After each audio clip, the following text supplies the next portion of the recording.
All right. Well, good morning, everyone. We are going to go ahead and get started. I think we have a good group here, and just in the interest of time and all of the content that we have to cover, I do want to get us underway. So let me get myself situated here a moment. All right. Well, I'm Amanda Sternberg. I'm with the Homeless Action Network of Detroit, and we today are going to be talking about the application process for continuum of care funding for both renewal of projects and new projects. I also want to just give a broad overview of what we're going to be talking about today. So like I said, we do have a lot of information to cover in the next couple of hours will probably go by really quickly, but I do want to give just a high-level overview of what the continuum of care competition is, or what that application process is. I know we may have some folks here who may be newer to the continuum of care, so do a really high-level overview of that process. I am going to spend some time also talking about some significant changes in the CoC competition and in the NOFO this year. So we're going to definitely be talking about that. And then we'll talk a little bit about specific processes for currently funded continuum of care permanent housing projects. And then we'll talk about the new project application process. So a lot to cover, and I will do my best as we go through this to answer questions, to give the information that I have. Also just want to acknowledge that there are a lot of questions still, and we may not have all of the answers this morning, but we will do our best. A couple of housekeeping items. We are recording this meeting, so the recording and the slides will be posted to HAND's website, hopefully by midday tomorrow, so that you can access it there. Everyone is going to be muted for the most part, but you are certainly welcome to come off of mute to ask questions. I'll pause occasionally throughout to take questions. Drop your questions in the chat, and I will pause periodically to look at those questions as well. So I said you're muted, but you can also unmute yourself. Obviously, normal Zoom meeting protocol, keep yourself muted if you are not speaking. Okay. So I'm going to give a really high-level overview of what the CoC competition is and kind of how it works. Again, acknowledging that we may have some people on this call who are interested in applying for continuum of care funding who maybe have never applied for it before. So also, we're going to be using the acronym CoC. It stands for Continuum of Care. That's the primary acronym we're going to be using this morning. So the CoC competition is the process by which all CoCs across the country, of which there's about 400 of them, apply to the Department of Housing and Urban Development, or apply to HUD for funding. So each CoC jurisdiction, of which here in Detroit, our jurisdiction covers Detroit, Hamtramck, and Highland Park. That CoC, the kind of intent and purpose of the competition is to give local communities input and say to HUD in terms of which projects they want funded in their local communities. So that ultimately these project applications are submitted to HUD.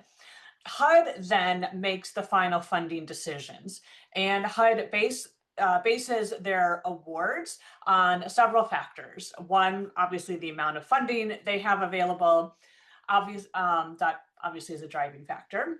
HUD will also make awards based on the extent to which the individual projects align with HUD's priorities and our CoC application score. So in addition to the individual project applications, there is an overall CoC application that is also submitted to HUD. That is a competitive application that HUD reviews and scores. The score on that application determines ultimately how much project funding we receive. So HAND, the organization I work for, we have been designated as what is known as the collaborative applicant. That is a specific designation that essentially, and we've been designated as such by the continuum of care body. collaborative applicant essentially means that HAND is responsible for leading and managing the CoC application process. So that's why you're hearing a lot from HAND staff, and particularly from me these days. All right, so when I talk about the continuum of care competition, we often talk about it as having two different branches. There's both the local application process, and then there's the national application. Are folks seeing my screen? I'm sorry, I'm just pausing to see Linda's comment in the chat. All right, okay, I'm getting some thumbs up. Okay, thank you. So folks are seeing my screen.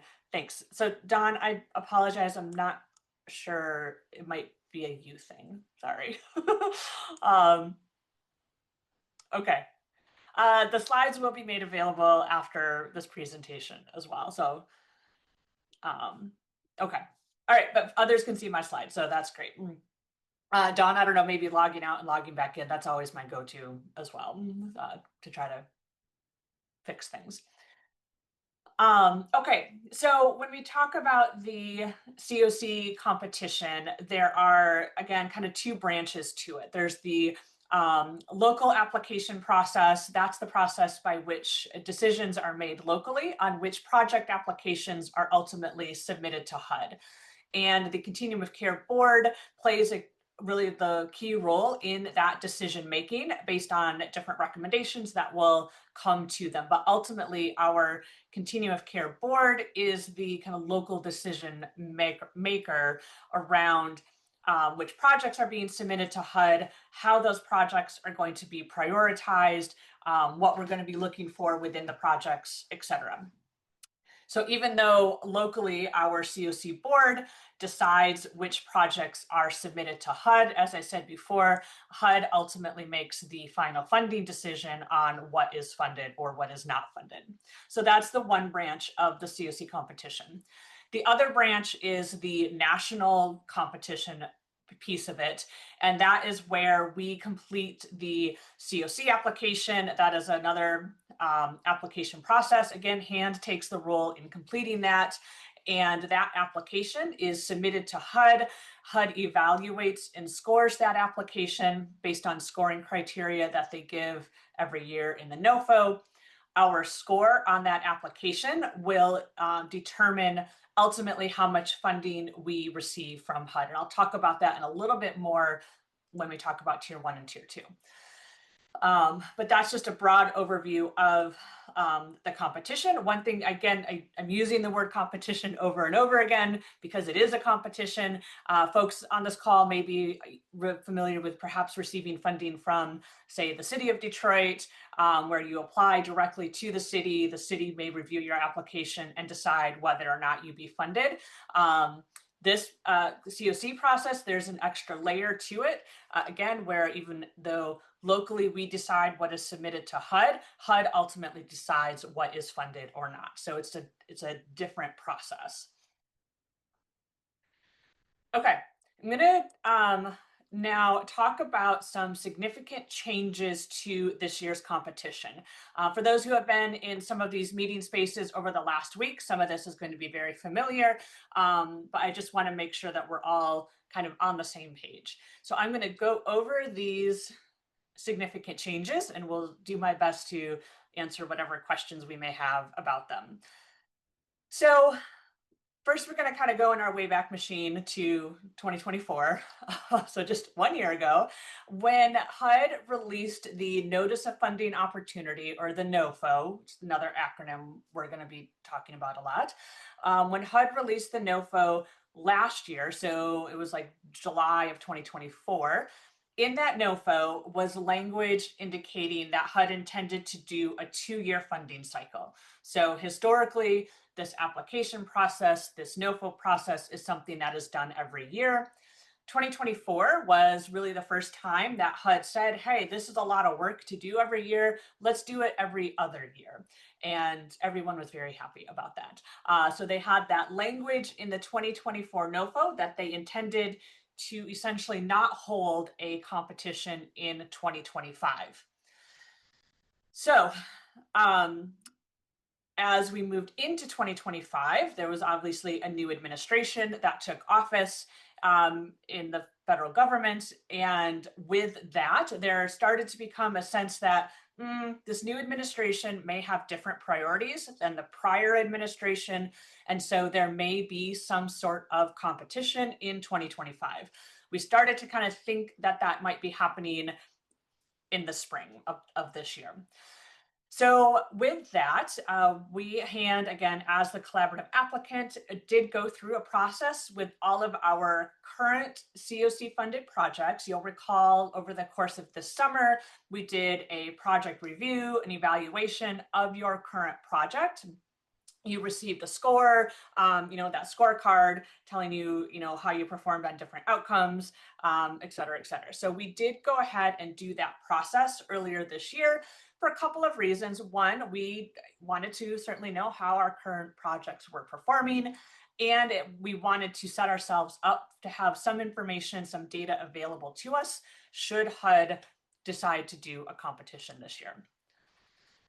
So in July of this year, HUD sent a very brief email to kind of their listserv, essentially indicating that they did plan to hold a competition this year. So that was sort of the first formal communication that we got from HUD back in July, that they did intend to hold a competition. After July, different things started coming out through different media sources that pointed to what may be in the competition this year. It was not until HUD released the NOFO on November 13th, that we had the full scope of information of what is going to be in the competition this year. I'm using the acronym NOFO. I realized I did not type it out. So NOFO stands for Notice of Funding Opportunity. It is the overall kind of guiding policy document that lays out everything that is in the competition this year: HUD's priorities, deadlines, funding availability, all of that. So the NOFO was released on November 13th, and there is an application deadline for the CoC application and all project applications that is due to HUD on January 14th. We're going to talk a little bit more about the timeline in a minute.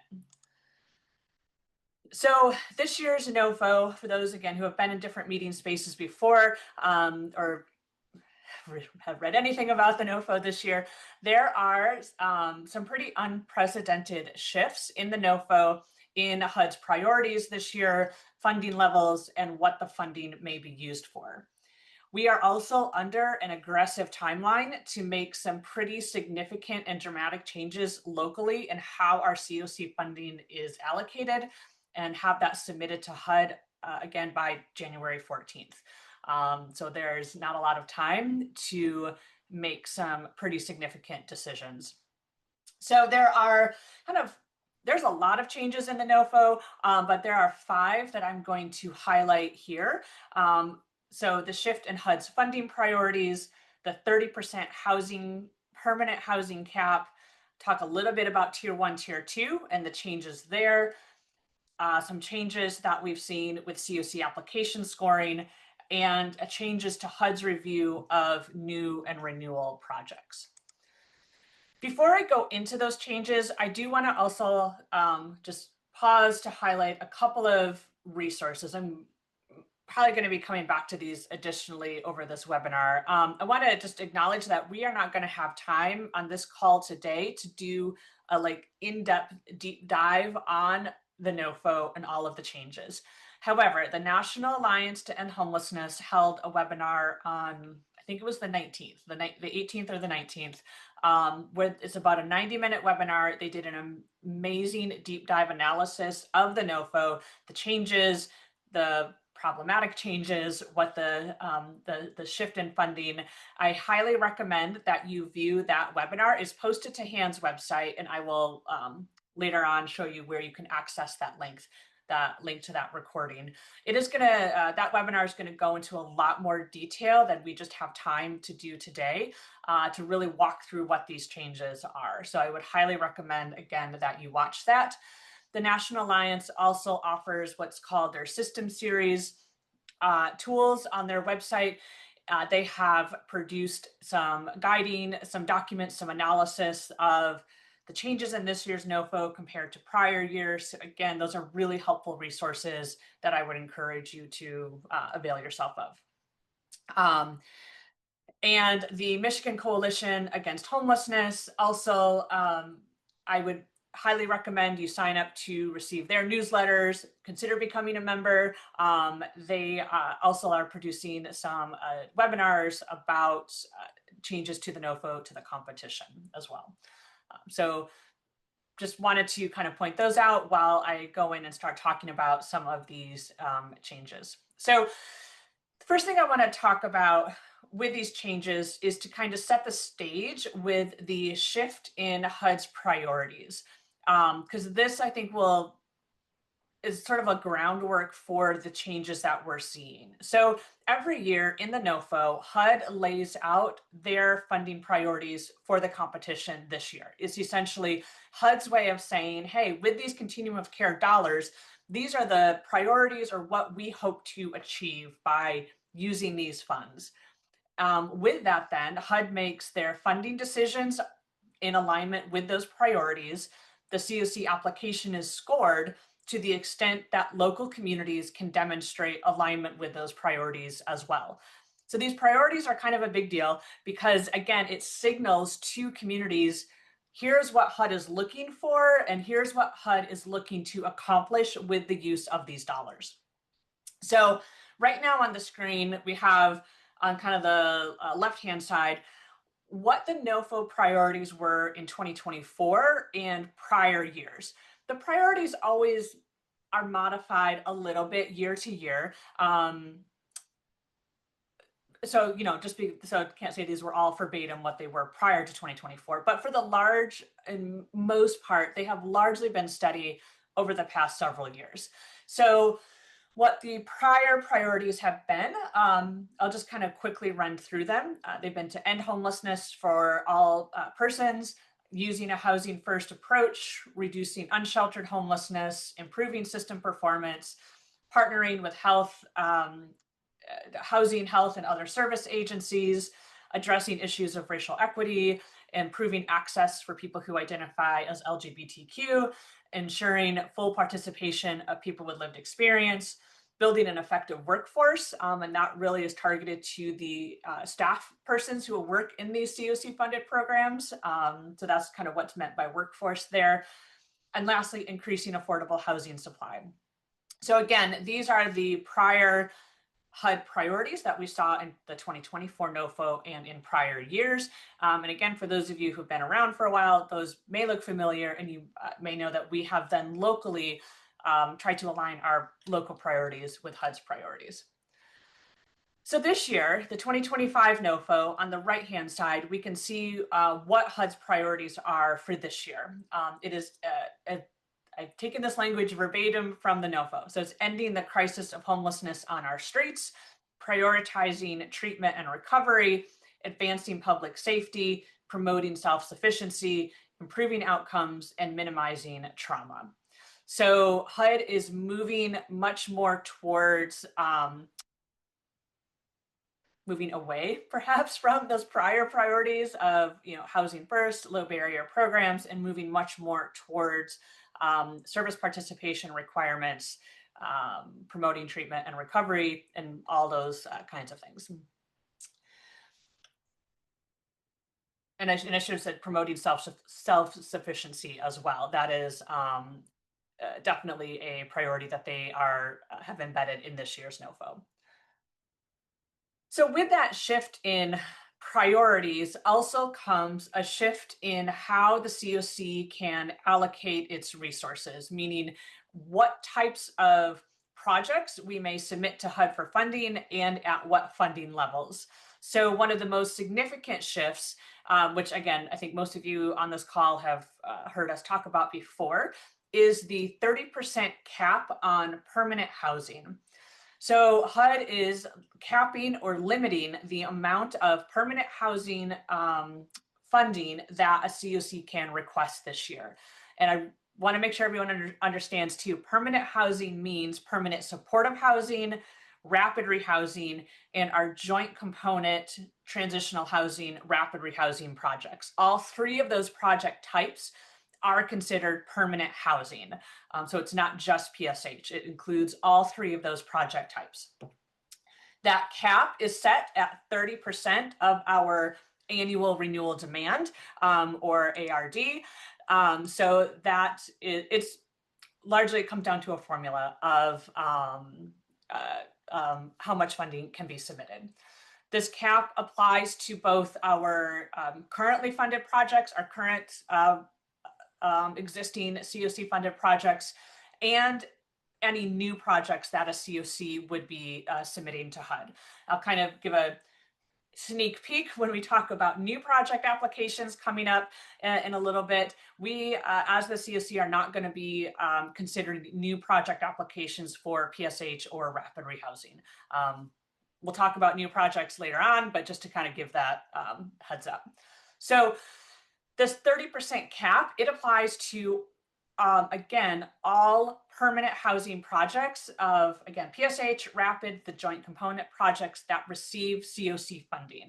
So if you have a leasing line item, if you have a rental assistance line item, if you receive permanent housing, CoC permanent housing project to support services and operations in, say, a LIHTC or project-based building, this is all included. It includes our DV only projects. It includes our YHDP projects. It includes everything that's PSH, rapid, or joint component, regardless of your budget lines, your target population. It's all included in that, and all would be counted in that 30% cap. Locally in Detroit, we allocate about 90% of our funding to permanent housing. We take all of those project types and add up all their budgets together. It works out to be about 90% of our funding. So for the dollar amounts, the 30% cap totals a little over $11 million. So this year we can submit to HUD no more than $11.3 million worth of funding in permanent housing projects. You can see on the chart below how we currently allocate our funding. We allocate over $33 million, close to $34 million in permanent housing. And the vast majority of that, a little over $26 million, is in permanent supportive housing. So again, this includes all of the budget lines that these projects may have. Rental assistance, leasing, services, everything is all included in there. So doing the math, we currently allocate almost $23 million more to permanent housing projects than what HUD will allow in this year's competition. So that does mean that there will need to be some significant changes made to how our CoC funding is allocated this year. I'm going to be particularly talking about that when we talk about the transition grant opportunity for our existing agencies. So we'll be talking about that a little bit more. Right now, I just wanted to highlight what this change is. All right, the next change that was in the NOFO this year has to do with Tier 1 and Tier 2 funding levels. So this is going to be a real quick crash course in Tier 1 and Tier 2. Again, I would highly recommend that National Alliance webinar because they do go into a bit more of a deep dive on what Tier 1 and Tier 2 is. And so that will, I think, be helpful to give even more context to this. But here's a real high level of what Tier 1 and Tier 2 is. They are funding levels. It's Tier 1 and Tier 2 has been around for many years. We have had to submit projects in a ranked order, a priority ranked order in Tier 1 and Tier 2 since 2012. So the tiering in and of itself is not new. That has been around for many, many years. So Tier 1, it's a dollar amount. It is the amount of funding that the CoC is guaranteed to receive. I always use guaranteed in air quotes because even in prior administrations, we're still talking about the federal government, and I feel like nothing is ever guaranteed. But essentially, the Tier 1 amount is the amount of funding that HUD historically has said, hey, we know you can receive this amount of funding. Any type of project may be placed into either Tier 1 or Tier 2. It could be new projects, renewal projects, permanent housing, rapid rehousing, HMIS, any type of project can be placed in either tier 1 or tier 2. So locally, we have a committee process that develops recommendations on the tiering. Ultimately, the CoC board, again, makes that decision on which projects are placed in tier 1 and which are in tier 2. So if tier 1 is that dollar amount that we kind of know we are going to receive, tier 2, so all the projects that are placed in tier 2 are projects that, as we frame it, are at risk of not being funded. Tier 2 is where the competition aspect of the CoC competition really comes into play. The extent to which tier 2 projects are funded depends on our overall CoC application score.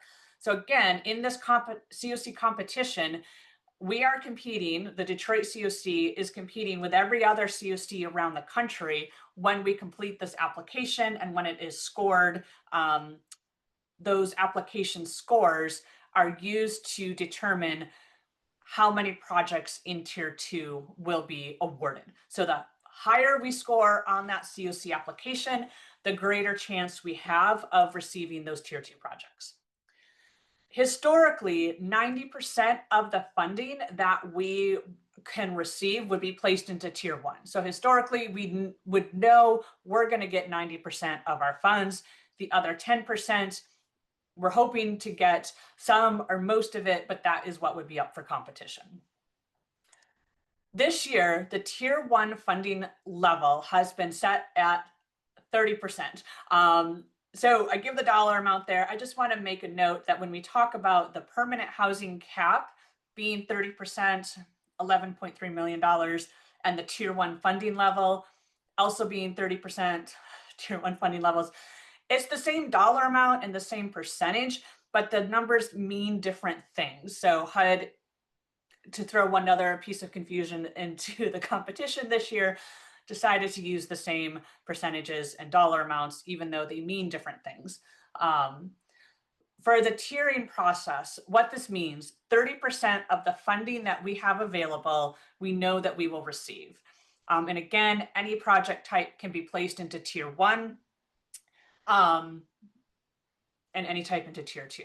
So 70% of the funding that is available to us is going to be in tier 2, and our ability to get that 70%, whatever amount of those funds, is going to depend on our CoC application score. So a much greater proportion of our funding is at risk of not being awarded, regardless of the project type that we apply for, because again, a greater proportion is in that competitive pool of funding. All right, I'm going to go through these next few changes and then I'll pause to take some questions as well. So we've talked about CoC application score, and again, how that score will impact our tier 2 projects. So HUD has also dramatically changed how they are scoring CoCs. Again, I'm going to refer to that National Alliance webinar, and then thank you. There was a link dropped in the chat that also gives an analysis of the change in the scoring. I'm just going to go over some high-level changes in how HUD is scoring CoCs. And again, these are things that they are going to be looking for in this, either in the CoC application or kind of documentation or proof that these things are occurring in a CoC, and they will be awarding points accordingly. So some of the new things that HUD will be scoring CoCs on, and this is not meant to be an exhaustive list. I just wanted to highlight some of the key points, I guess. One is the availability of treatment and recovery services that exist within the CoC jurisdiction, number of beds, participation requirements, et cetera, et cetera. That is an element that HUD will be scoring us on.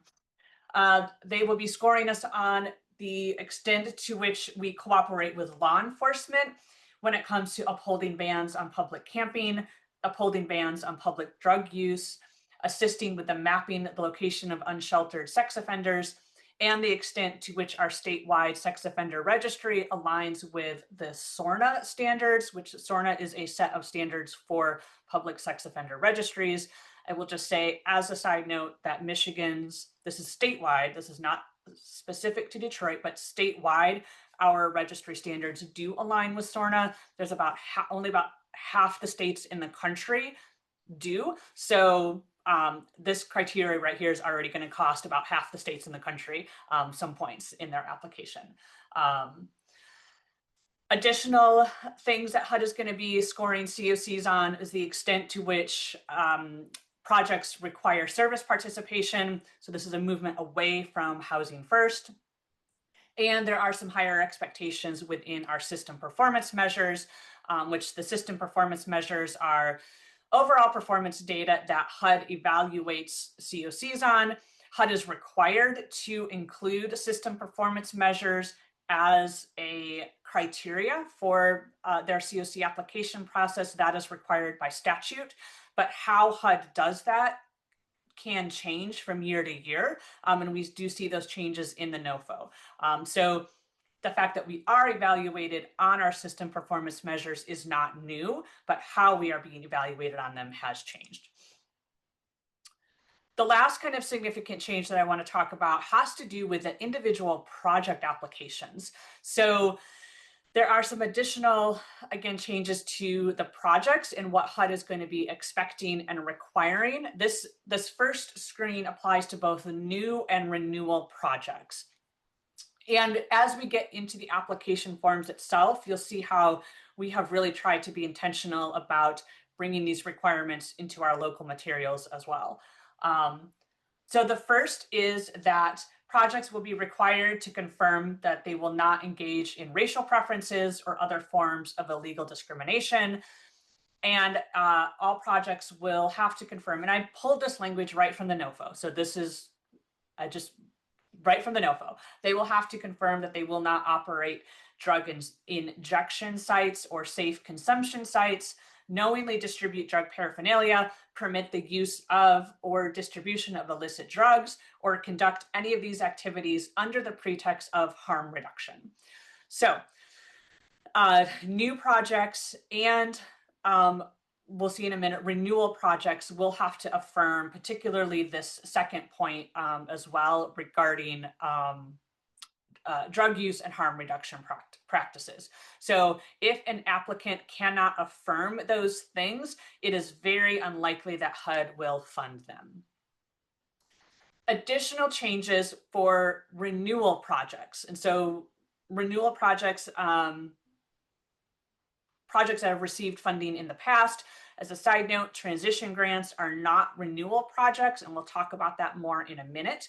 But for the permanent housing projects that we do end up submitting to HUD, because we will be able to apply for some permanent housing projects or any other renewal projects that are submitted to HUD, we'll need to affirm these 2 points. And if they are not able to affirm it, or let me back up, it may be less of an affirmation and more of a HUD looking back to see what projects have done in the past.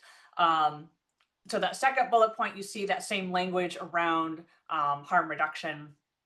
The first bullet point there, again, I pulled this right from the NOFO, that HUD reserves the right to reduce or reject a project application for the following reasons. Evidence that the project has previously or currently conducts activities to subsidize or facilitate racial preferences or other forms of illegal discrimination, or conducts activities that rely on or otherwise use a definition of sex other than binary in humans. Again, I pulled this language right from the NOFO. So I think there are a lot of, there are a lot of questions on what does this actually mean and how is HUD going to determine this? Because what this is essentially saying is HUD is going to look back. Again, we're thinking about our renewal projects right now. HUD is going to look back on how you have implemented your CoC funded project and programming in the past. And if they determine that past implementation of your CoC program does not align with their priorities now, they reserve the right to not fund your project. Even if going forward you affirm, I will no longer do certain activities or do certain things, HUD is still reserving the right to look back on what has been done in the past to make their funding decisions. So this little piece that I pulled out here, there is more language in the NOFO on that part of it. And I would really encourage, again, particularly our current recipients to take a look at. So I'm going to pause now because I've been talking for a bit. I see there's a question in the chat. So let's pause to take some questions around kind of these significant changes. The first question has to do with Narcan. So does having Narcan on site, does that fall under a harm reduction practice? And I don't know. I think you're going to hear me say, not sure, or I don't know a lot. For a lot of the things in the NOFO regarding HUD wants to see X, Y, and Z, or they're going to evaluate your project on X, Y, and Z, it is not always clear or well defined what HUD means by that. So I also want to be careful to not say, yes, for sure, it means this, or for sure it does not mean this, because there is a pretty significant level of unclarity and just not a lot of information on what is actually meant by these things. How is HUD going to monitor these things? What will they be looking for or looking at? We just don't know. One thing that we have brought up, I think before in other spaces is, again, the use of Narcan. It is also, a life-saving intervention like other first aid life-saving interventions are. So if you want to think of it that way, that may be one way to look at it. There may be, I don't know, is HUD going to interpret the difference between if your staff have Narcan available on site, just like you have a first kit available on site to intervene if someone has a life-threatening condition? Are they going to interpret that differently versus handing out Narcan to individual clients for their own personal use in their apartments? Those are two very different things, right? And will HUD make that distinction? We don't know. So I don't really have any great guidance on that. I would say certainly these questions can all be submitted to HUD in the NOFO. HUD does have an email address that you can submit questions to. I have personally submitted almost a dozen questions to them already and have not yet received any response. So we are waiting for some more guidance from HUD on some of these things. To be honest, we are waiting for more guidance, and I don't know how much more guidance we're going to get in a timely manner. So some of these things we may need to, we will need to move forward sort of based on the best information we have at this time. Okay, I'm going to take a look at, so Jamie's question, does this also apply for housing first versus the requirement for services? So Jamie, I'm assuming you meaning kind of like HUD looking back on what you've done in prior years. So I would say probably yes. There is language in the NOFO. Again, I don't have it on one of my slides, but there's this broad and vague statement in the NOFO that says HUD, I'm not going to quote this directly, but largely HUD reserves the right to reject a project application if past activities do not align with the goals and priorities of this NOFO. Again, that's not a direct quote, but the sentiment seems to be there that HUD may choose to not fund renewal projects based on the extent to which that renewal project was carrying out activities that no longer align with the current priorities, which can be problematic because in prior years, HUD has required a housing first model of service. The CoC locally has prioritized that. So you can see where this is pretty problematic. Again, the question, what is HUD going to look at? Are they going to look at your past application that you submitted to them? Again, we don't know. We're not sure. So I see, let me see. So Patricia's question, if HUD is likely to deny renewal applicants based on past activities, it seems there may be a new need for new applicants that have never participated in these activities. And to Kim's kind of, yeah, in terms of applicants, I think is what HUD. There are, yes, there may be, again, there are, it's really difficult to know with a level of precision kind of how HUD is going to take into consideration past activities and past ways that projects have been implemented. Yeah, and Don, like I said, the language regarding the looking back, it is very vague. One other thing that I do want to say, and please keep your questions coming, is because this is a question that has come up a lot as well, is who is filing a lawsuit against HUD for all of this? So as of right now, I cannot say with certainty that I know of any legal action that has been taken.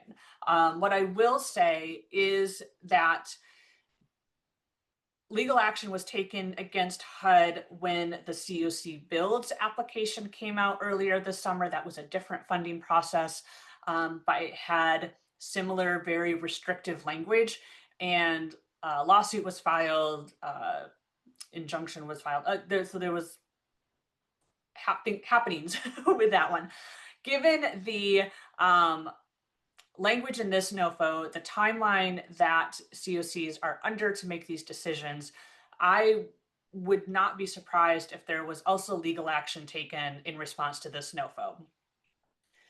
As of right now, I do not know if anything has been filed. I'm referencing MICA again, the Michigan Coalition Against Homelessness. You can feel free to, again, join their listservs, reach out to them for information on what may be occurring in Michigan with the Michigan Attorney General's office. If you want to know a little bit more about kind of what action we might be taking here in Michigan. But at this point, like I said, I cannot say that I know for certain that any kind of legal action has been filed. What I will say is this question has also come up, like, well, if there is some legal action that is taken, will that impact the timeline? Will that impact what's submitted for renewal funding? Probably yes. However, at this point, we don't know what type of legal action, if any, has been taken or will be taken. So until we know more, we still have to move forward against this January 14th deadline. Obviously, if things change, we will communicate that. But as of today, we do need to go forward with really the best information we have at this time, which is really difficult information and not always very clear information. The other thing I will say in terms of, so somewhat of an advocacy opportunity, but also another opportunity, is to reach out to your local elected officials, as Congress is currently debating what's called the THUD bill. So this is, I don't know, I think the T stands for transportation. This is the federal funding bill that is currently or soon to be under debate. I'm not going to pretend to know all of the ins and outs of how these funding bills are debated, but there is an opportunity now to advocate to Congress that in that THUD bill for what's being under debate now, that HUD be directed to automatically renew all projects for our current existing projects for one more year, to essentially automatically renew everything that's currently on the books and give us a little bit more time. So I will drop that link in the chat. Again, it's from the National Alliance, and it gives more kind of guidance and information on how to reach out to your local elected officials, because that could be an opportunity where if that language was included in the bill and if it was all approved and went through the whole approval process, then HUD would be required to automatically renew everything for another year. We tried to get this type of language included in the continuing resolutions that were being debated during the government shutdown. Unfortunately, it was not included in the CR that was passed, but there is still an opportunity to get it included in the THUD bill. So that link in the chat that ends with Stop HUD NOFO gives more details, and it's, again, an opportunity for you to advocate as well to your local elected officials. Okay. I'm going to go back to the chat. So John, I see your question about confused about what's happening with the renewal projects that were submitted this summer. Yes, I appreciate that confusion. We're going to talk about that in a minute when we talk about the transition grant opportunity. I will say, again, all of our existing projects, you went through this project review process, you received a scorecard that showed how well your project performed over 2024. You got a score. That information was not all for naught. It will be used in our kind of decision-making process going forward. So we'll talk about that a little bit more.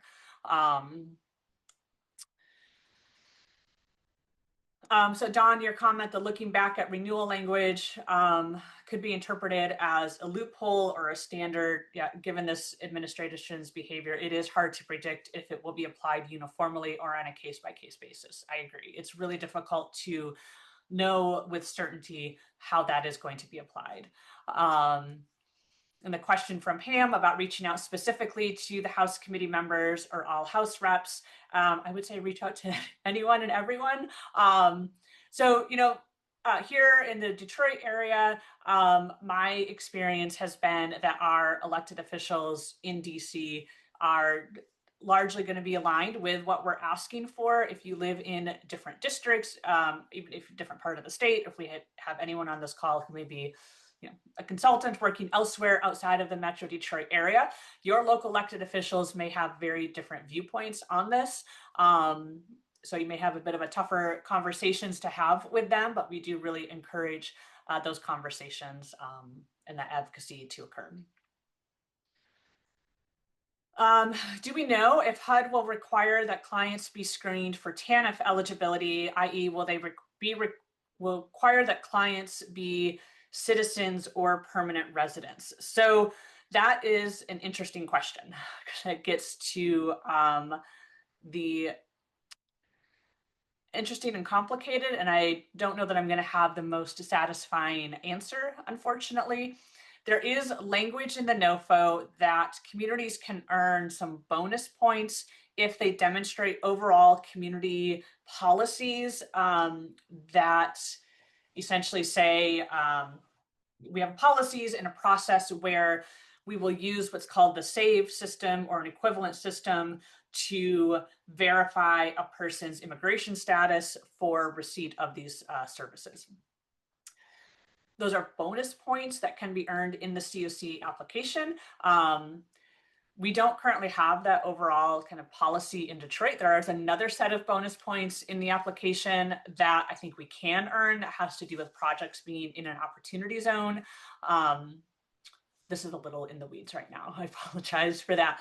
So I think what HUD, so in general, also what my understanding is in terms of the requirements is that grant recipients that are units of local government, so state government, city government, we don't have any CoC grants that go to our city, but if you're a unit of government, those recipients are required to verify a person's legal status before services can be provided. As of right now, or historically, nonprofit organizations that were recipients were under a different kind of set of requirements or rules in terms of having to verify legal status. I'm trying to kind of speak carefully here because this is also an element that was in the 2024 grant agreements, and there was also legal action kind of taken against that because it also is, you get the, there's another piece of legislation, the Personal Responsibility and Work Opportunity Act, which is kind of all tied up in there. I'm not going to have a good answer for this. It's a little unclear, quite frankly. It is something that we will try to get some clarity on as we can. So that was probably not the most satisfying answer, and I apologize for that. All right, thanks. Yeah, Jane's dropping just an example of, I think that's the example of a letter that has been circulated in Congress. I think, Jane, if I'm correct, I think this letter may be one that was signed by some Republicans, just to demonstrate that there are some elected officials in the same party as the current administration who likewise are pushing back a bit, which is good, right? That there's some more kind of momentum behind this. All right, and Angela's question, just to be clear, if we do provide harm reduction, can we say that we won't offer those services to HUD-funded clients, or does that disqualify?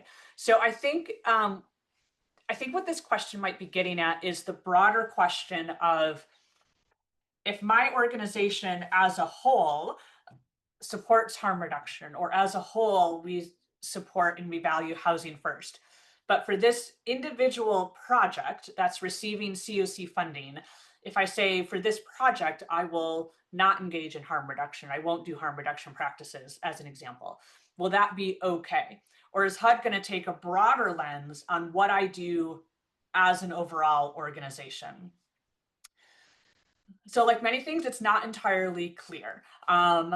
If HUD is going to only look at what you say that you're going to do specifically with this funding versus what you as an organization do overall. I would hope that HUD would take that more narrow look and give organizations the freedom to otherwise engage in other activities that they may value, even if it's not supported with HUD's dollars. Can I say that that's the perspective that they will take? I don't know. I think we need to consider perhaps some past actions of this administration when they have made different decisions, and some of the broader perhaps lenses that they have looked through. So I can't say for certain what they're going to look at. This is likewise an element that, if there is going to be litigation, that may get caught up in terms of HUD making funding decisions based on other activities of the organization that HUD is not funding. But again, I can't say for certain. So, okay. I know a lot of questions about these changes. I think before we go on to talking about timeline, any other, I'm just going to keep moving in the interest of time. Feel free to drop your questions in the chat though as we go. Or you can always raise your hand if you prefer to come off of mute. Okay, let me quickly talk about our timeline that we're looking at. And this timeline is going to apply to both our existing renewal projects, existing currently funded agencies, as well as new project applicants. So we have locally, there's a December 12th deadline for applications and information to be submitted to hand. I acknowledge that that is a really ridiculous timeline. The timelines that we have set are based on again, the NOFO. And so HUD's ultimate deadline is for the CoC application and the project applications to be submitted to HUD by January 14th. So working back from January 14th, there's some kind of interim deadlines and benchmarks that have to be met. One is that local applications are submitted to the CoC 30 days prior to January 14th. So that 30 days is roughly December 12th. We are then need to make final funding decisions on what is going to be submitted to HUD and for how much by December 30th. So that's like 15 days before January 14th. So that's after the applications are submitted on December 12th. We have a couple of weeks, and perhaps trying to celebrate some holidays in there, to review applications and make funding decisions. So this is, like I said before, an extremely aggressive timeline. And within this time frame is when these decisions need to be made on what we're going to do with our existing permanent housing projects. As of right now, we should not expect that timeline to change. So again, unless there's communication that comes from HUD that indicates otherwise, this is the timeline that we are under. Okay, I am now going to switch gears and we're going to talk about transition grants. And this applies to our existing CoC funded programs, especially and really primarily only our permanent housing program. So if you are a current recipient of CoC permanent housing, PSH, rapid, or joint component, please pay attention. Not that you haven't already been, sorry. But this is really important information that you're going to want to know. So as I said earlier, we currently allocate too much money, according to HUD, to our permanent housing projects, $23 million over our cap. So just to be very clear, there will need to be some really difficult decisions made around which permanent housing projects do get submitted to HUD this year. There are some. We have still $11 million that can be spent on permanent housing, but then we have close to $23 million that needs to be reallocated. Reallocated means, it's a term that essentially means you're taking funding from one project and you're putting that funding towards another project. So this $23 million kind of overage that we have needs to be reallocated to other project types that are not permanent housing. So an opportunity that is in the NOFO is called a transition grant. Transition grants have always existed. They have been, well, always, they've been around for probably the last 5 or 6 years. So the transition grant in and of themselves is nothing new. We just have not had an opportunity to, it hasn't made sense for us to explore it in the past. So a transition grant is a reallocated project. And the difference is from maybe a typical reallocation is that the funding is reallocated back to the existing agency. So the current recipient, the current grantee, essentially that money is reallocated back to them, but it's in a new project type. So it's the same grant recipient, the same dollar amount. That transition grant, what it allows is that over the first year of that grant, that first grant term, the agency will be ramping down the old project type while it is ramping up the new project type. When that grant then comes up for renewal, it will be renewed as that new project type. So an example could be a rapid rehousing project transitioning to transitional housing. If that transition grant is approved, that same agency that had the rapid rehousing grant would get the funding so that over the course of kind of that first year, it's ramping down the rapid rehousing funding and ramping up the transitional housing programming. Transition grants are considered new projects by HUD and by the CoC because they are reallocated grants. So in the NOFO, there is criteria that's given on how HUD is going to evaluate new projects. That evaluation criteria is going to apply to transition grants because they are considered new. I'm going to touch on some of those elements here, but again, more information is given in the NOFO. So as I said before, unfortunately, we are just not going to be able to submit all of our current permanent housing projects to HUD. So we right now need to get information from our existing agencies, our existing permanent housing providers, so PSH, Rapid, and Joint Component, in terms of wanting to hear from you regarding what you may be thinking or interested in transitioning. And I'm going to go over kind of this application form more fully, but just keep in mind that there are 3 project types that your project could theoretically transition to. It's transitional housing, street outreach, and standalone supportive services only. So as a side note, these are also the types of new projects that we will be considering for our new project applications, which I'll talk about again kind of later. But right now, for my existing permanent housing projects, these are 3 project types that you could consider transitioning to.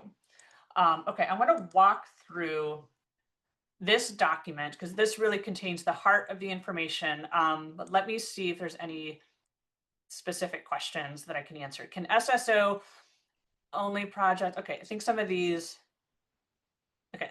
questions I'll get to as we walk through it. So this document, it was sent out to all of our CoC permanent housing providers this morning and is posted on our website. So right now we are in, I'm sort of hoping to frame this, an information gathering. We again want to hear from you, our current providers, in terms of what you are thinking you may be interested or willing to transition to. So we have this application form where we are asking you to communicate that information to us. What the completion of this form does not mean. It does not mean that you are absolutely committing to transition to this type of program. It does not mean that your project will be approved to transition to this type of program. Again, we do want to preserve as much permanent housing as we can in the CoC. So we're not going to want to transition everything. We want to keep as much permanent housing as we can. Likely we'll want to prioritize keeping as much PSH as we can. But right now, we just really need to hear from you, our providers, in terms of what you're thinking. And what you may be thinking could be, there's no way I want to transition at all. That is a valid response. Here's what I want to kind of walk through with this document. I'm not going to go over this word by word because some of it I've already just said, and I know that you can certainly read and review this on your own. But again, we're going to talk a little bit about the 3 project types that a project may transition to. I'm going to also give a bit of a caveat that our DV and our DV bonus and our YHDP funded projects cannot use the transition process. Excuse me. They can be reallocated, but they cannot transition. So the difference being the benefit of the transition process is that you have kind of that overlap time period where you're ramping down one and ramping up the other. That's what makes it a transition versus just a reallocation where like one project ends and then there's a period of time and the new project begins. DV and YHDP cannot do the transition. They would have to do that reallocation where there's a firm stop and a firm start. I don't know why. That is what the NOFO says. Regardless, if you are a DV project or a YHDP project, particularly, we would still want you to complete this form and we will have to have further conversations. So I'm calling this an application form. As you get into it, you'll see that it is we've really tried to make it as straightforward as possible. But again, it's a way for us to get information from you as the provider on what you may be thinking of. And these forms, would want them back by, again, December 12th. So here are the project types that you can transition to. 1, transitional housing. So transitional housing provides services for up to 24 months. It can be scattered site or project-based. I'm not going to go over kind of all of the regulatory requirements of transitional housing, but just know that it can be scattered site or project-based. People do need to have a lease or an occupancy agreement. You can provide rental assistance, leasing assistance, any of the budget lines can be provided in TH. Here's the important thing to know. This applies for both transition grants and new projects. HUD is going to be more likely to fund TH projects that demonstrate the following. So 1, you don't practice harm reduction. If the primary focus of the project is substance abuse treatment, you're going to be more likely to be funded if you're not doing harm reduction practices. HUD is going to be more likely to fund TH projects that require service participation as a condition of the person's continued enrollment. And HUD will be looking for documentation that this is required, like a service participation agreement that everyone must sign. HUD is going to be more likely to fund TH projects that demonstrate they can and will provide 40 hours a week of customized services for each participant. And then there's some caveats that 40 hours can be reduced if the individual is working, 62 and older, or has a physical disability. But by and large, they are going to be more likely to fund projects that can show this 40-hour a week service participation requirement. So here's the million-dollar question. What does that mean? What does 40 hours of service participation requirement look like? HUD has not clarified what that looks like or what they mean by that. Some thoughts, and these thoughts come from CoC colleagues around the country. This is not from HUD. This is from, talking with other folks who are in the weeds on this. It could look like you as an organization provide your clients with a schedule or a menu of services or activities that they need to participate in, even if those are not directly provided by your organization. So maybe they're required to go to this other job training program for 4 hours a day, 3 days a week. That would be part of those participation requirements. That's as an example. It's not clear what HUD means by this and what they're going to be looking for this. So just putting that out there. The expectation of what HUD is ultimately going to be looking for with these TH projects is that people are exited from transitional housing to permanent housing that is not subsidized, so that people, and by non-subsidized meaning not PSH, not rapid rehousing, not housing choice voucher, not public housing, housing that is not subsidized. So, it could mean moving back in with friends or family for a long-term basis, but essentially moving out into their own housing where that individual is able to sustain the housing on their own without a subsidy, without their rent being subsidized.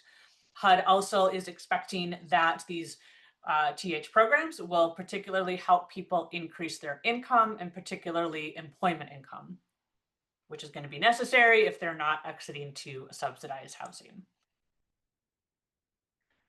Okay, important things to remember, again, for transition grants. If you are a permanent supportive housing program and you are interested in transitioning to transitional housing, your existing PSH clients will not be eligible to be served in the new transitional housing program.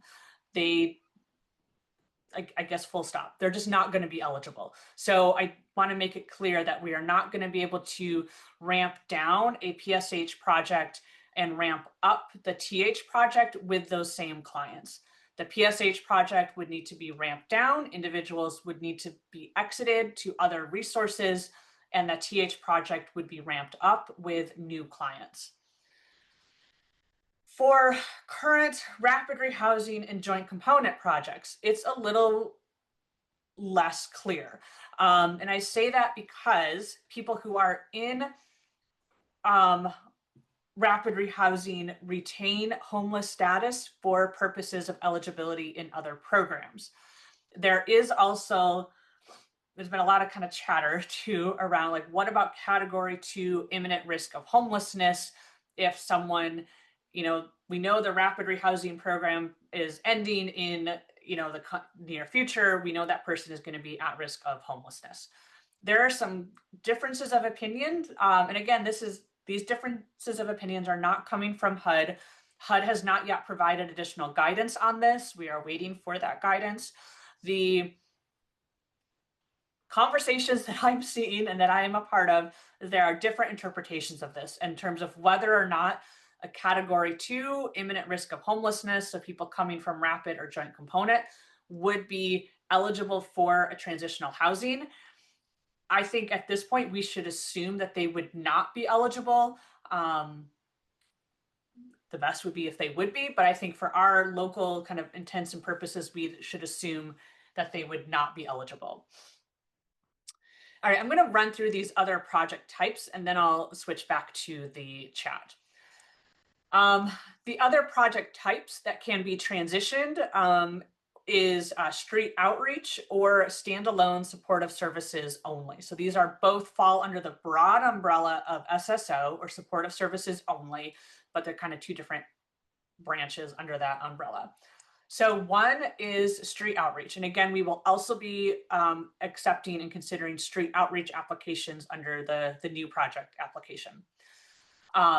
So street outreach locally as well, we would consider either basic needs outreach or street outreach with navigation. So basic needs is kind of, as it says, you're doing outreach, meeting those immediate basic needs of people who are experiencing homelessness, food, water, shelter, trying to get them into shelter or drop-in centers if they are not willing to engage in anything more than that. Outreach navigation, for those who are familiar with what navigation is, you'll be familiar with it. It's taking that outreach work kind of a step further and really trying to get that person's documents ready so that they will be ready to be matched to the housing resources. So that is street outreach. So that very much in a nutshell of what we would consider. Standalone supportive services is another project type that agencies can consider transitioning to.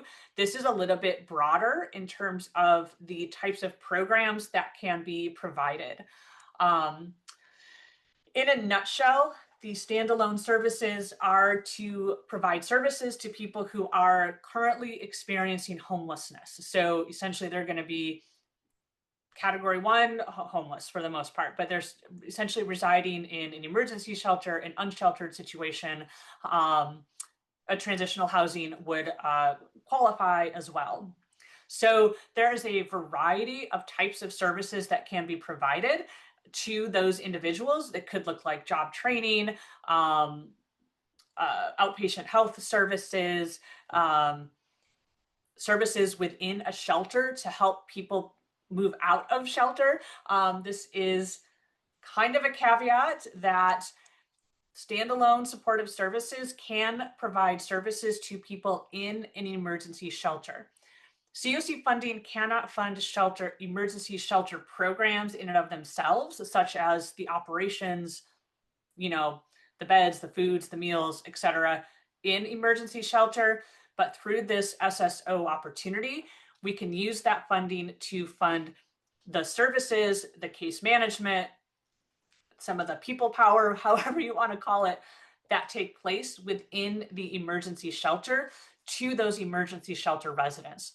Whether that's you are the emergency shelter provider and it's your own staff who are providing those services, or if it's an outside agency that you are coordinating and collaborating with to provide those services to shelter residents to help move them out of shelter and into housing. That is kind of the goal there. These standalone supportive services cannot be used to provide supportive services to permanent supportive housing residents. So unfortunately, this is not an opportunity to provide service funding to existing PSH residents or PSH projects, or rapid rehousing. So those individuals would not be eligible for those services.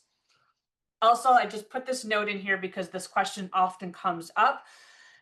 But the standalone supportive services cannot be used to provide rental deposits, rental assistance, or rental arrears or utility arrears. The only really type of kind of direct financial assistance it can provide is a utility deposit. Limited moving costs like renting a van, renting a storage unit, and paying rental application fees. It cannot be used to provide or purchase furniture, household goods, etc. So I just wanted to put it out there because that question comes up a lot of, can you use these SSOs to pay security deposits for some last month's rent? Unfortunately, no, that's not an allowable cost. Okay. There's a lot of questions in the chat, so I'm going to switch over to the chat.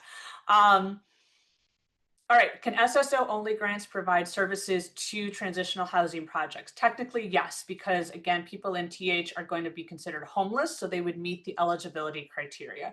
What I would say though, is that it also, and this may be, I think, to the second part of your question, Mitch, just as easy to budget for that supportive services budget line in the TH project itself. So Jean, to your question, if you are awarded a transition grant, yes, they would be new clients. Yep, current clients, yes, would need to be phased out, unfortunately. All right, Linda's question, do we have any idea of how many permanent housing or PSH units will be kept in the city? That is a great question. So again, based on the, about $11.3 million in funding that we can use for permanent housing, we have done some very rough estimates, very broad estimates. And let me back up. So right now we support about 1,800 units of permanent housing that includes PSH and rapid rehousing. With the 11.3 million that we have, we could support probably about 500 units. And that's largely we did these estimates based on a scattered site model just to come up with some numbers. So we're estimating maybe about 500 units is what we will be able to support. A lot of caveats to that, but that is down from the 1,800 that we currently support. The second question that Linda posted, who's paying for the 40 hours of services? Agencies are not currently funded to do this. Yes, that is the challenge. That is the question. So in a transition grant, the budget can be changed. And so that supportive services budget line can be either increased or added to provide more services funding to help pay for some of those 40 hours of services. And again, our best understanding of this 40 hours is that it could look like, again, maybe like a partnership or services that are provided by another entity. Again, job training is the one that I always come up with because I think it's the most straightforward. If there's a, kind of a partnership or referral where people in this program are going to attend this job training program, X number of hours a week, X days a week, but the job training provider is not my agency. They're an outside agency, but there's this agreement or partnership there that those are the services being provided to the person in the program. That comment though about the cost of providing that level of services is one of the main comments that I have also seen amongst my CoC colleagues of like, who is paying for all of those services? That is so expensive. Is also why, in many ways, we moved away from funding transitional housing in Detroit over the past 15 years because it is a very costly intervention, and we are seeing that come back. So we are, yes, it is expensive. Yes, Jamie made a comment too. So if you are on Facebook, it's called the Homeless Hub Facebook group. It has been a life-saving resource these days. If you need a link to get connected, please feel free to reach out to me. There's been a lot of conversations, a lot of chatter there. You may see my name pop up there as well, asking questions.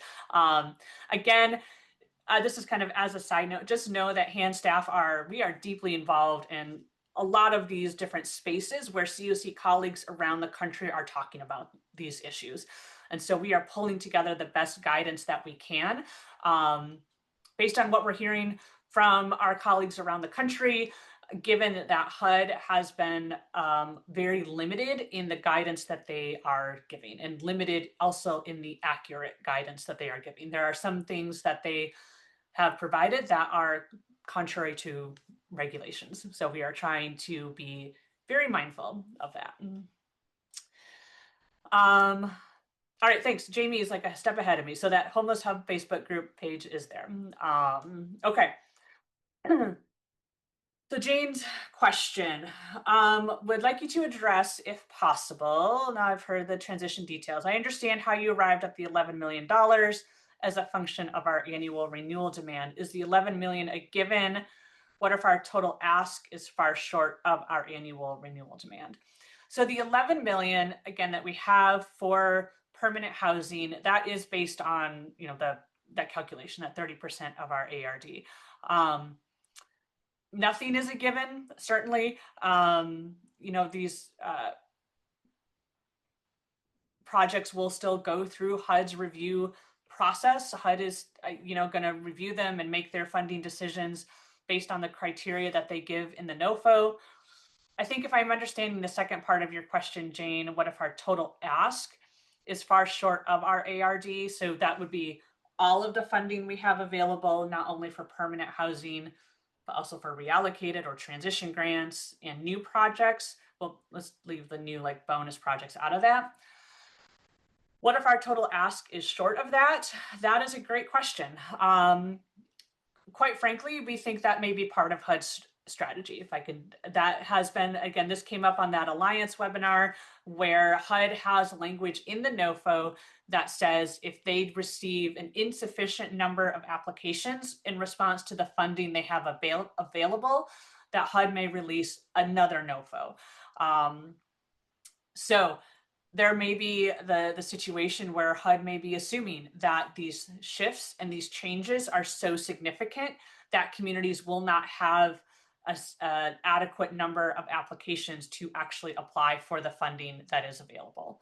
So we are going to do everything that we can locally to apply for every dollar that we can to try to keep the resources in our community.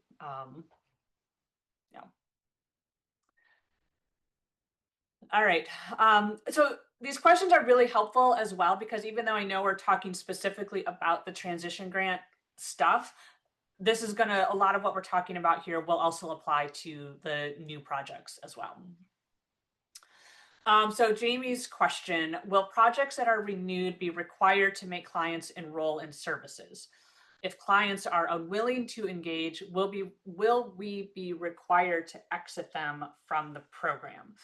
So I'm going to interpret this as let's say a permanent supportive housing project. So let's say a permanent supportive housing project is submitted for HUD and it is funded, it's renewed.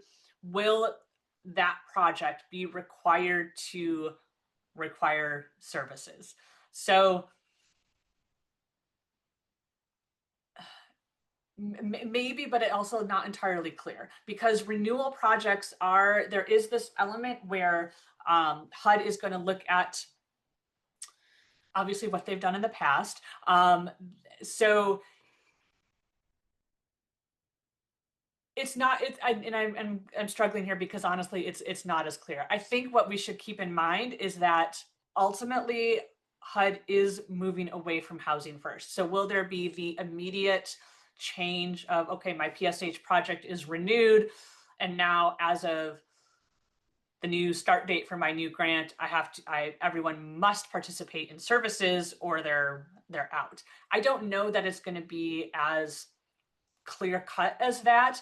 What I do know, in the CoC application scoring criteria, HUD will award points based on overall how many projects the CoC submits where services are required. So there likely will be a question in the renewal application in eSNAPs, this is my hunch, that will ask, if you are a renewal project, will you require service participation? I think probably each applicant may need to, again, I'm talking about renewal projects at this point, may need to decide what would make sense there. And I'm trying to hedge my words a little bit because I just don't know. It's just really hard to say in terms of what that requirement is. What I will say for PSH projects as well, if you've read the NOFO, you would see that for new PSH projects, HUD is wanting to see those projects serve people who are 62 or older or have a physical or developmental disability. So some of our, we certainly do have elderly individuals who are served in our PSH projects right now, but we also have a lot of families, a lot of children in those families, and a lot of people who are under the age of 62. So For our existing PSH projects who do not serve people who are 62 and older or who have a physical disability, they may continue to still serve their current target population. It is that kind of age requirement that's coming into play for new projects. I will say also this is one element where HUD may be stepping into some fair housing territory there. Also some territory around the type of disability that they are requiring people to have, that if there is legal action, that will likely be something that is identified. So that's a vague response, Jamie. I apologize. I don't know that I have anything more clear at this time. Kim's question, does each client have to participate in those 40 hours or does it simply have to be available to them? Again, I think HUD's expectation would say they have to participate. However, how will that be evaluated or monitored? I think that will then also go into HUD wanting to see that service participation agreement, that there is a document that clients are required to agree to that say, I agree to participate in these services as a condition of my enrollment in the program. So I think that is kind of what they're going to be looking for. Will HUD be looking for firm evidence that everyone went to all of the classes they were supposed to or all the programs they were supposed to? I don't know. We don't know how HUD is going to monitor compliance with these new requirements. Yes, Linda, I agree. I see your comment there about the limitations. So Katie Carlisle, I do want to comment in terms of your comment about targeting, yes, religious organizations. So HUD has been really very vocal about wanting to make this funding opportunity available to faith-based organizations in a way that it has not been available before. I will say, here locally in Detroit, we have always invited faith-based organizations to apply for these funds, to be considered for these funds. And we have funded and do currently fund faith-based organizations with these dollars. So I don't know what things look like in other communities. We certainly make this opportunity available for any organization. Obviously, you have to be a nonprofit, meet that eligibility criteria. So if other communities maybe have not had that same level of openness, I don't really know. We always have made these opportunities available for organizations. Again, do need to demonstrate an ability to receive and manage federal funding. Okay, Jean's question, if you transition to transitional housing, will we be able to reduce the number of households served? Yes, so that is a great question. And let me,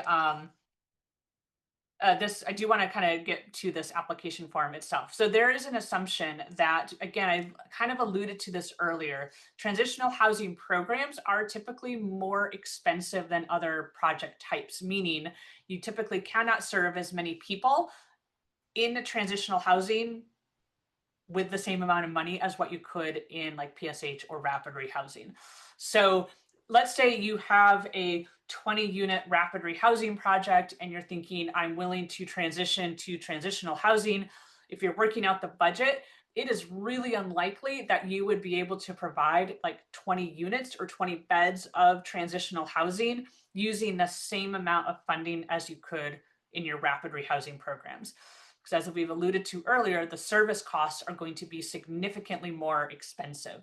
And so that will reduce overall the number of people that can be served. Again, this is why we moved away from transitional housing so many years ago, because it is a much more expensive intervention and you cannot serve as many people given the money that you have. Will the criteria remain to serve the chronically homeless? So no. In particularly, there's no criteria that people in transitional housing must be chronically homeless. This gets into a whole nother conversation around how will referrals be made to transitional housing programs through our coordinated entry process. That is conversations to come, because we don't currently, as a part of our coordinated entry process, really, typically people are being assessed for, when we talk about their assessments for PSH or rapid or, light touch supports, transitional housing is not in that mix. So that is a layer that we will need to figure out in the future. Okay, I do want to kind of walk through this application form real quick. So again, this is still for transition grants. If you are interested in transitioning, this is the form that we would ask you to complete and send in by December 12th. There are all 3 project types are in this form: transitional housing, street outreach, and supportive services only. If you have multiple projects and you are interested in transitioning any or all of them, you can essentially use the same form for all of them.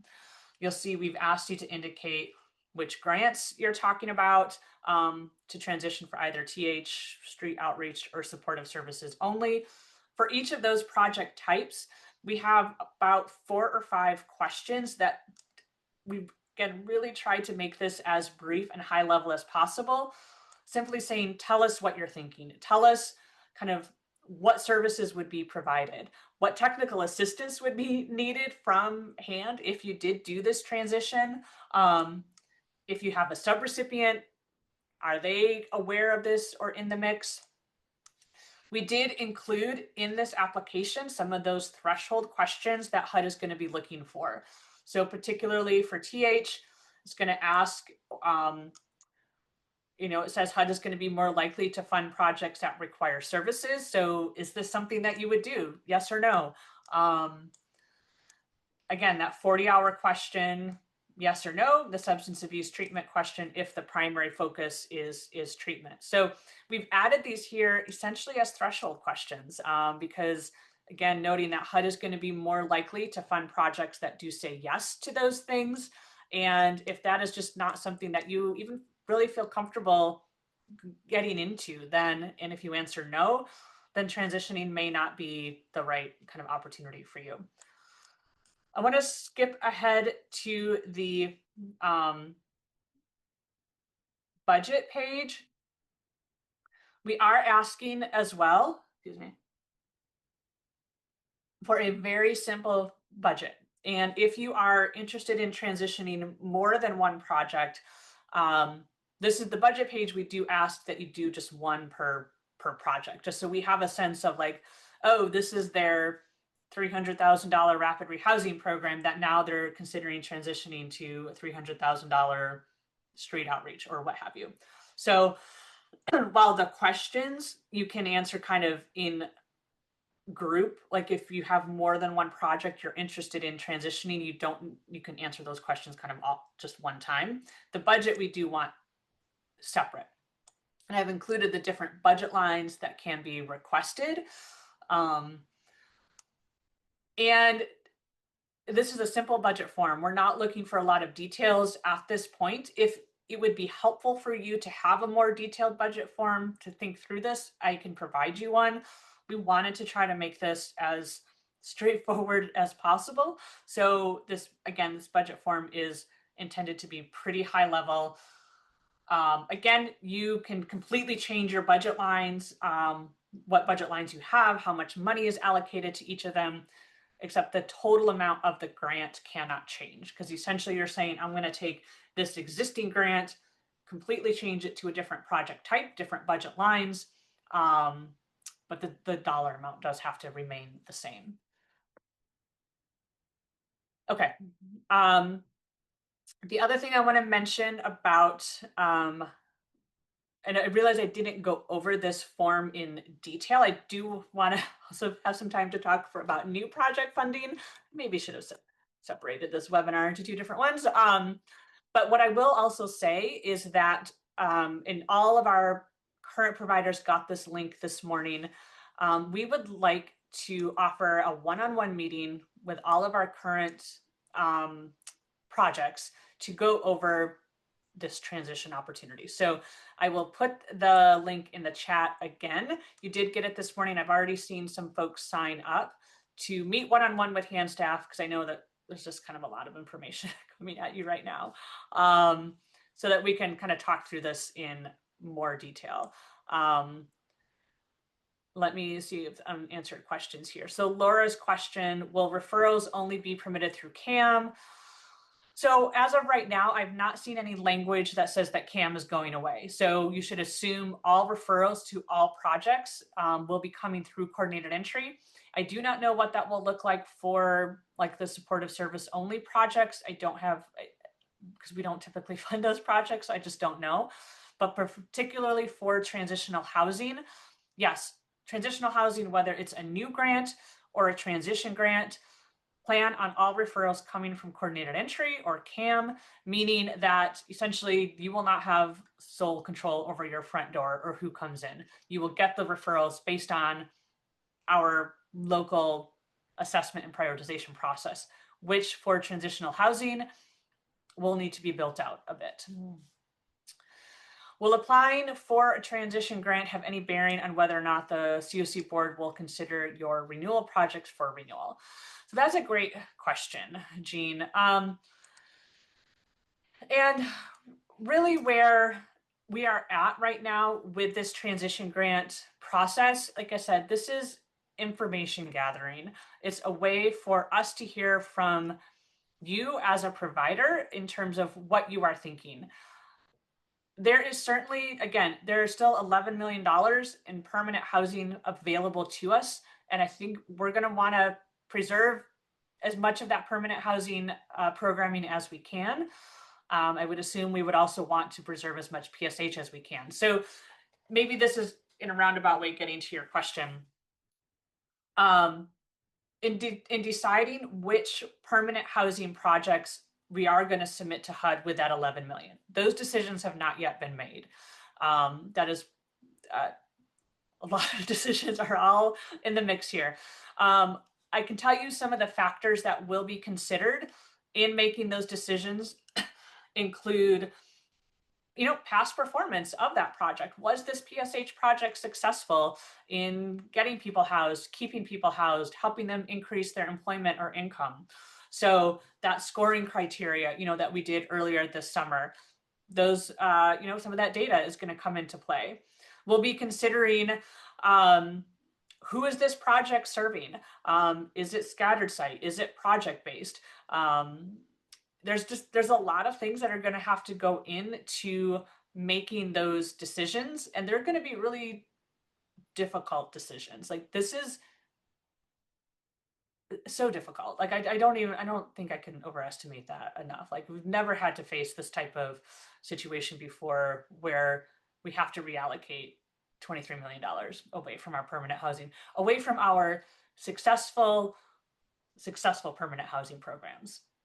Detroit's PSH rapid rehousing projects have all been so successful in getting people housed and keeping them housed. Like, the depth of this loss to our community is quite staggering. As a side note, like, we are having conversations, we meaning HAND, with the city, with the state, private funders, to see like what other sources of funding can we tap into to try to fill some of these gaps that we're going to be experiencing.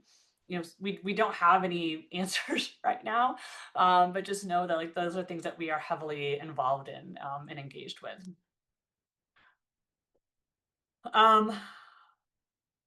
Okay. Katie's question is the CoC planning grants, the CCU planning conversation. Okay, I think I kind of touched on that. So, all right. I do,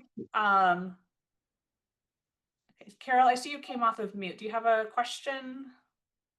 Okay. All right, I do want to take some time to also go over our new project applications. So I realized for this transition grant piece, I can't imagine that I answered all of the questions, and I apologize for that. So again, I'm going to drop in the chat the link to the sign up form.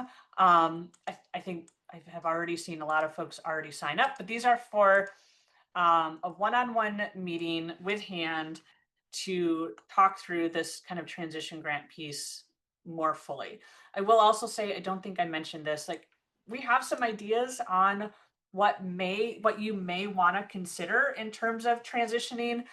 So we will be providing that to you. This is just our thoughts. It's something to help inform your thinking as well. So, all right. I do want to switch gears to talk about the new project RFP and that application process.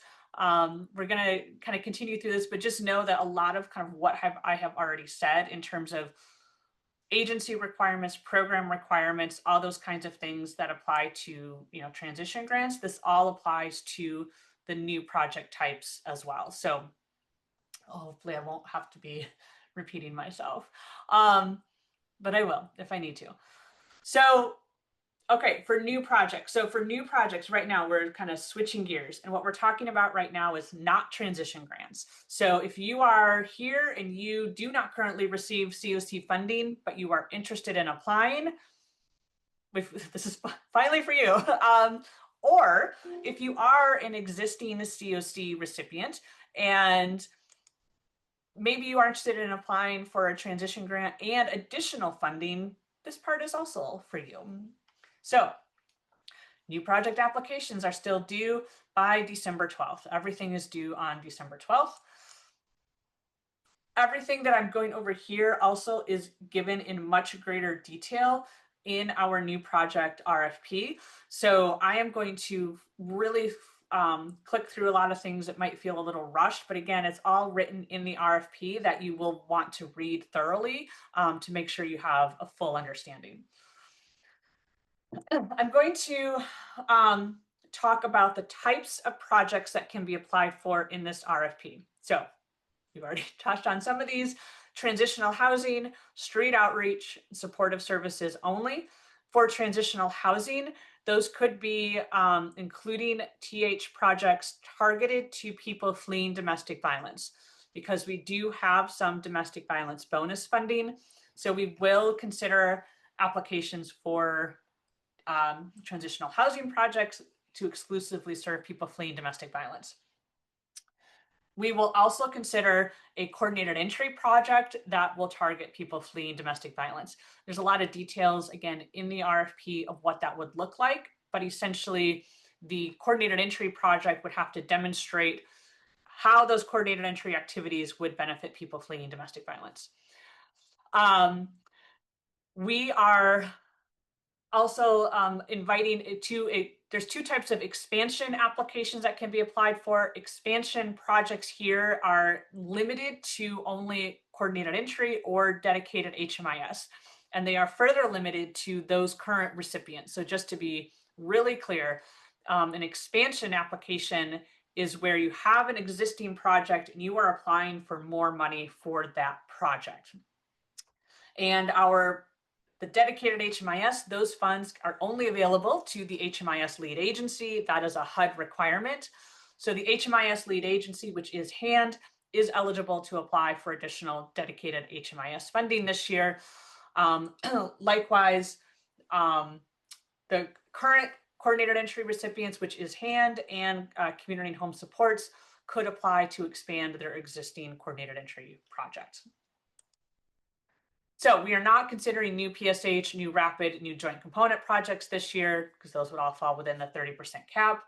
We also cannot fund new safe havens, emergency shelters, with the caveat that I mentioned earlier about services in emergency shelters, but we essentially can't pay for like the operating cost of shelters. And prevention programs, we cannot fund prevention. So these charts are given in the RFP as well. But what I want to highlight is the amount of funding that we have available for bonus funding. So this is really what we're talking about here. So for CoC bonus, this chart gives the types of projects that we will consider. We have $10 million, a little over $10 million in CoC bonus funding, plus any potential reallocated funding. So at least 10 million, possibly more. So what I mean by reallocated funding here is if we have a permanent housing project, an existing permanent housing project that is not transitioned, either because it chooses not to or just doesn't seem like that would be a good fit, and or other permanent housing programs that we are just not able to submit under that 30% cap, those dollars will be reallocated and combined with this 10 million of CoC bonus money. So we could have a relatively significant amount of money available to fund these new project types. It is still unclear and it's still a little unknown. We do know this 10 million, that is the amount that HUD has allocated to us for CoC bonus. So we do know that we have that amount. For domestic violence bonus, we have $5 million. That's pretty straightforward, and we cannot combine domestic violence bonus with reallocated funding. I saw a question about can an SSO target domestic, target DV? They certainly could. DV bonus money cannot be used to fund a supportive service only project. It can only be used to fund these two project types. I should clarify. DV bonus cannot be used to fund a standalone supportive service project or a street outreach supportive service project for DV. All right. Real quick on DV, the DV bonus. So they must serve.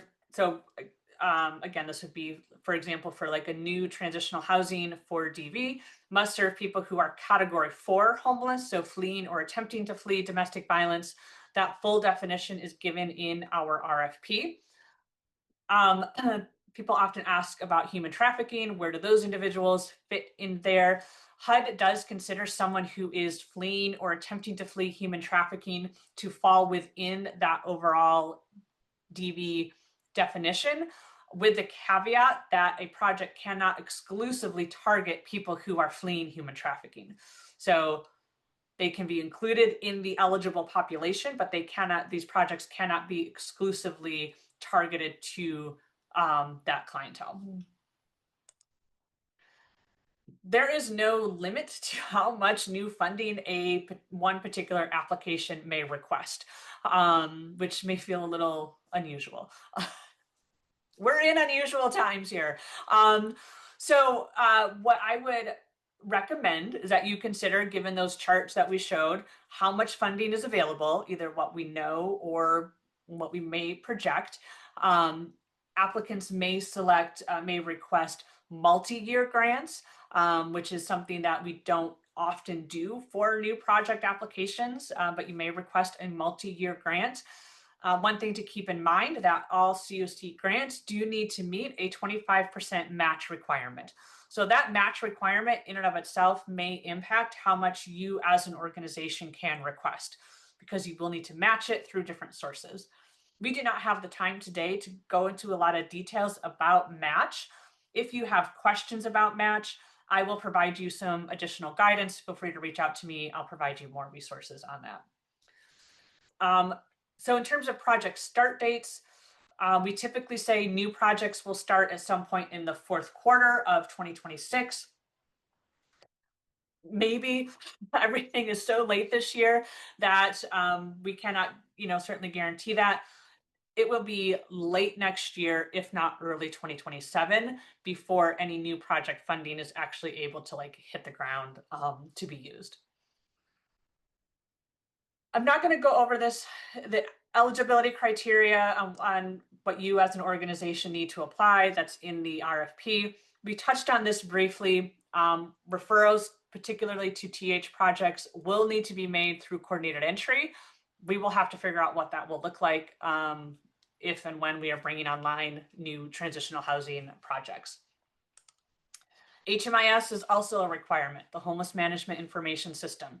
The RFP goes into more details on this, and there are questions in the application that will ask about your experience using HMIS, or if a comparable database is needed if you are applying for DV funding. So just note that HMIS is required. That is a requirement that is not going away. If you've never used HMIS before, we will provide training, guidance, materials, all of that. You can request money in your budget for HMIS costs, for staff costs, particularly staff costs. Also software licensing, if you need guidance on what the licenses cost, that kind of thing, please reach out to me. I can provide those details. But If you are putting together your budget, please request funding for HMIS because you will have to do it. So ask for the money that you need to do it. Okay, we've talked already about a lot of these requirements for these project types, so I don't want to linger on this too long. There are particularly this TH bit, I feel like we've talked about that. I want to point out a couple of things as it relates to street outreach and supportive services only. And I should also clarify, these requirements also would apply to transition grants.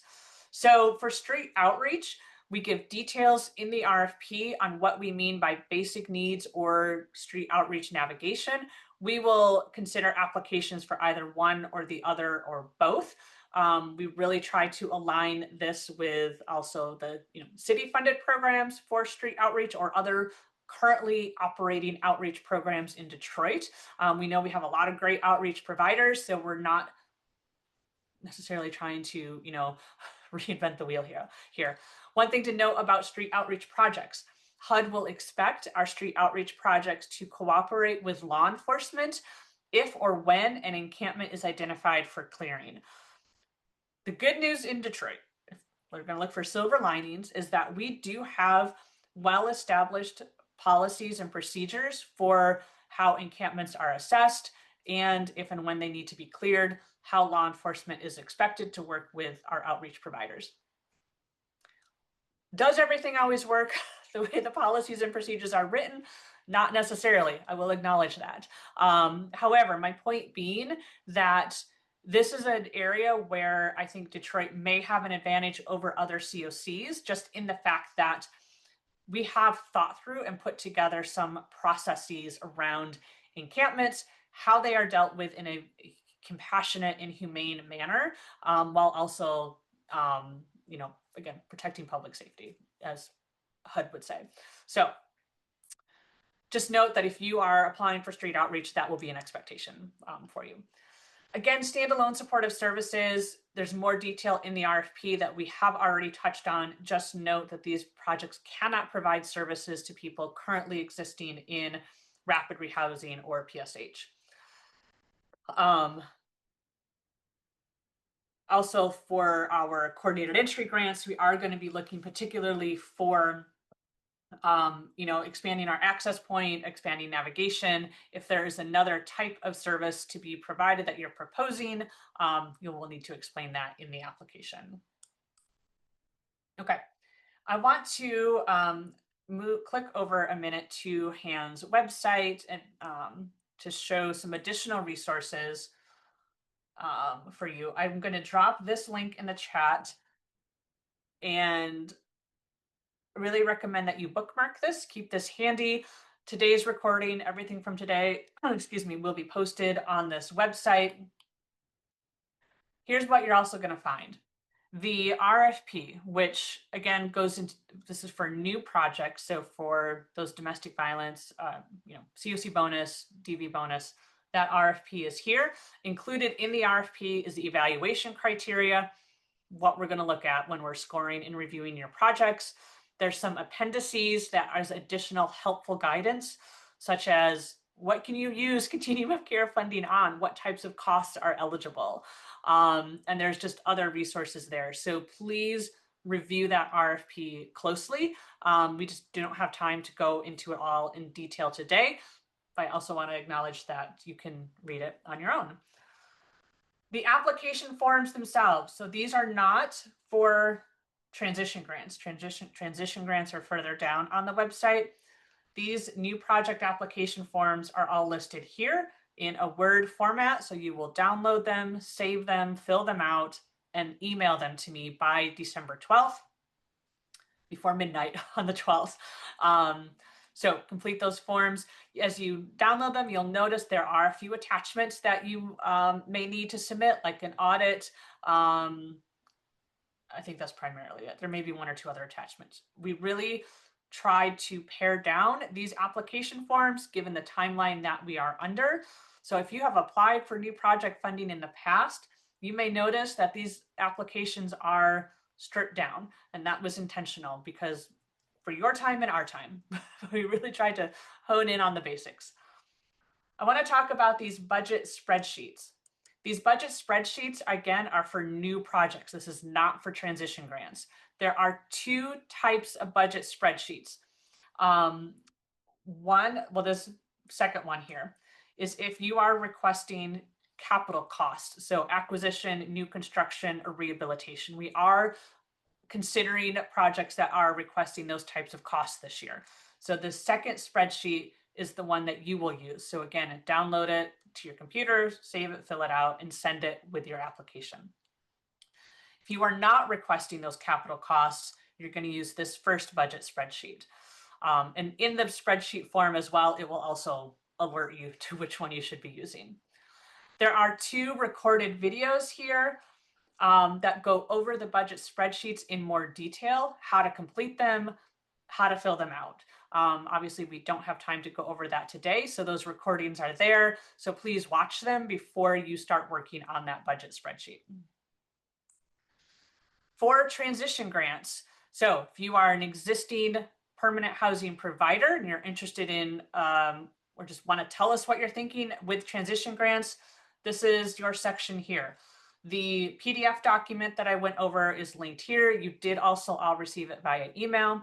The form itself, I posted as a Word document. So again, download it, complete it, and send it in by the 12th.